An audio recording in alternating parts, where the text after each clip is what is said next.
اعوذ باللہ من الشیطان الرجیم بسم اللہ الرحمن الرحیم۔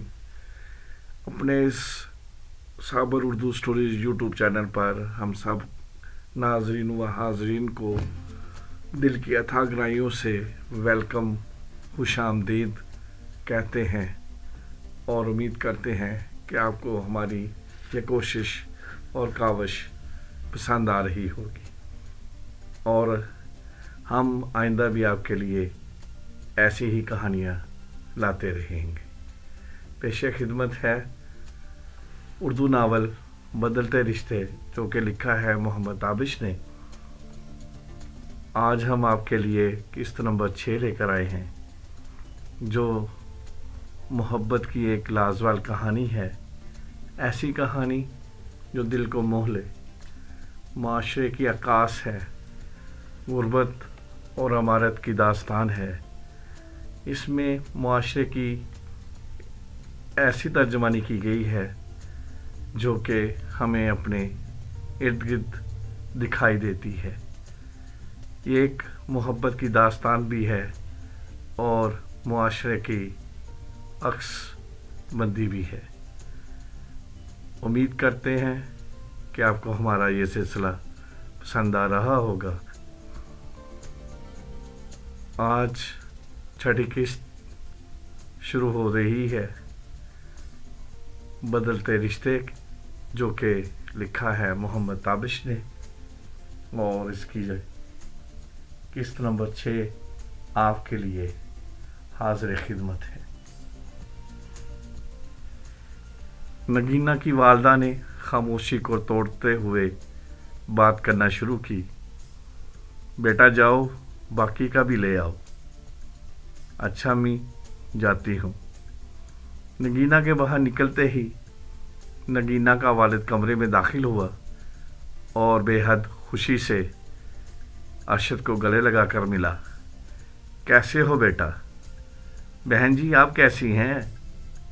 نگینہ کے والد نے ارشد کی والدہ سے حال و احوال پوچھا۔ جی بھائی صاحب، اللہ کا شکر ہے، کہہ کر ہلکی سی مسکراہٹ دی اور ساتھ ہی بات شروع کر دی۔ بھائی صاحب، ہم لمبی چوڑی گفتگو کے قائل نہیں ہیں۔ مجھے آپ کی بیٹی کو اپنی بہو بنانا ہے اور ہم ہاتھ مانگنے آئے ہیں۔ مجھے آپ کی بیٹی پسند ہے۔ زبیدہ نہ چاہتے ہوئے بھی بیٹے کی ضد اور خود کی مجبوری کی وجہ سے آمادہ ہوئی تھی۔ زبیدہ کا ماننا تھا کہ اگر بہو آ گئی تو ارشد مجھ سے مزید دور ہو جائے گا۔ زبیدہ غصے کی بھی تیز تھی۔ یہ بات سن کر نگینہ کے والدین ایک دوسرے کی طرف دیکھنے لگے اور کچھ لمحہ خاموشی کے بعد نگینہ کی والدہ نے جواب دینا شروع کیا۔ زبیدہ بہن، کون نہیں چاہتا کہ ہم اپنی بیٹی کی شادی نہ کریں، مگر ہم ڈرتے ہیں کہ لوگ کیا کہیں گے کہ کدھر نگینہ نوکری کرتی تھی ادھر ہی شادی کر ڈالی۔ آنٹی، لوگوں کا کام ہے بولنا، تو انہیں بولنے دیا جائے۔ مجھے ایک بات کا جواب دیں، جب تک آپ اپنے پرانے گھر میں تھے، آپ کے تمام رشتہ داروں میں سے کسی نے بھی آپ کا ساتھ دیا؟ ارشد نے نگینہ کے والدین سے بات کرنا شروع کی۔ وہ تو بات ٹھیک ہے بیٹا، مگر ہم عزت دار لوگ ہیں۔ ہم نے وہ دن بھی دیکھے ہیں جن کا آپ سوچ بھی نہیں سکتے۔ آنٹی، میں سارے حالات سے واقف ہوں، آپ چھوڑیں۔ باقی زبیدہ، ارے باجی، آپ خواہ خواہ پریشان ہو رہی ہیں، ہم سیٹ کر لیں گے، آپ بس ہاں کریں۔ ہم نے اپنی بیٹی سے بھی اس کی مرضی جاننی ہے، تب ہی جواب دے پائیں گے۔ اب نگینہ کے والدین قدر فکر مند ہو چکے تھے اچھا اب اجازت دے، مجھے کسی کام کے سلسلے میں جانا ہے بیٹا، شام کا کھانا کھا کر جانا۔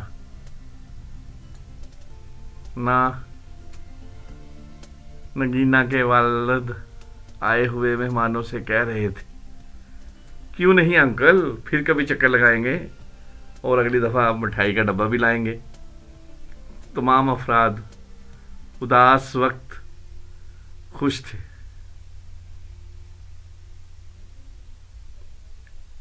یہ سب باتیں نگینا دروازے پر کھڑی کان لگا کر سن رہی تھی۔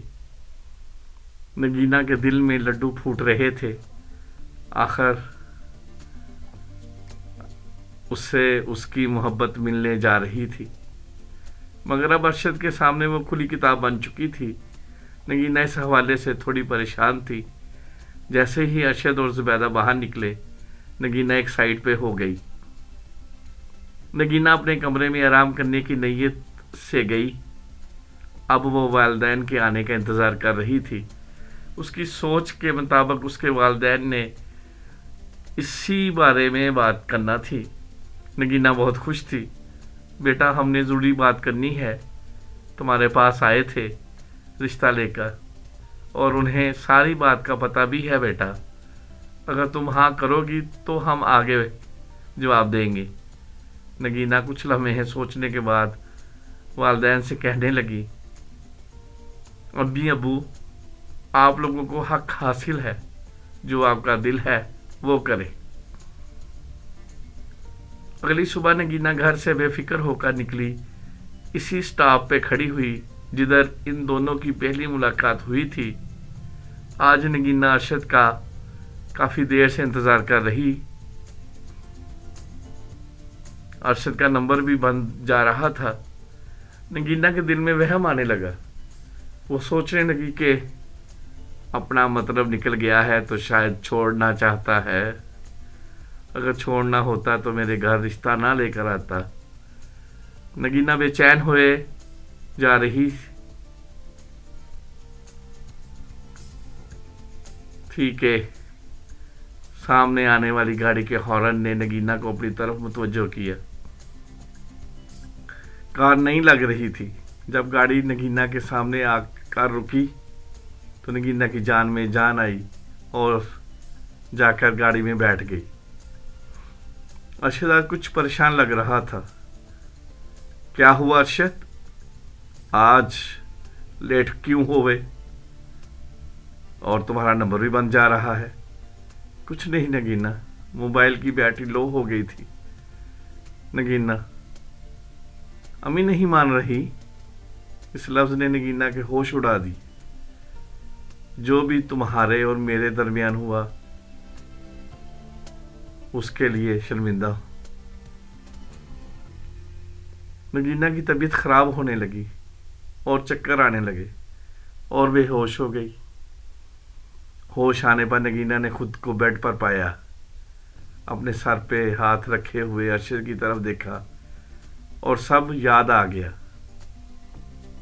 اب کیسی ہو؟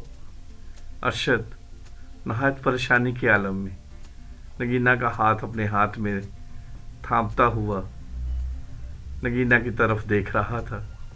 نگینا نے اپنا ہاتھ اس کے ہاتھ سے چھڑواتے ہوئے ناگوار نظروں سے ارشد کو دیکھ کر منہ پھیر لیا۔ آپ نے جو کرنا تھا کر لیا، جائیں، آپ مجھے اپنی زندگی جی لینے دیں۔ نگینا سخت پریشان تھی۔ وہ ایسا سوچ بھی نہیں سکتی تھی کہ ارشد کی اماں انکار کرے گی۔ ارشد نے نگینا کو مطمئن کر دیا تھا کہ شادی میں تم سے ہی کروں گا۔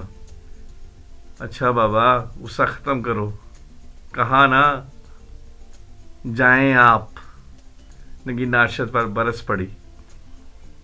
مجھے نہیں پتا تھا آپ مجھے استعمال کر رہے ہیں، ورنہ اتنا قریب نہ آنے دیتی۔ مجھے اکیلا چھوڑ دیں۔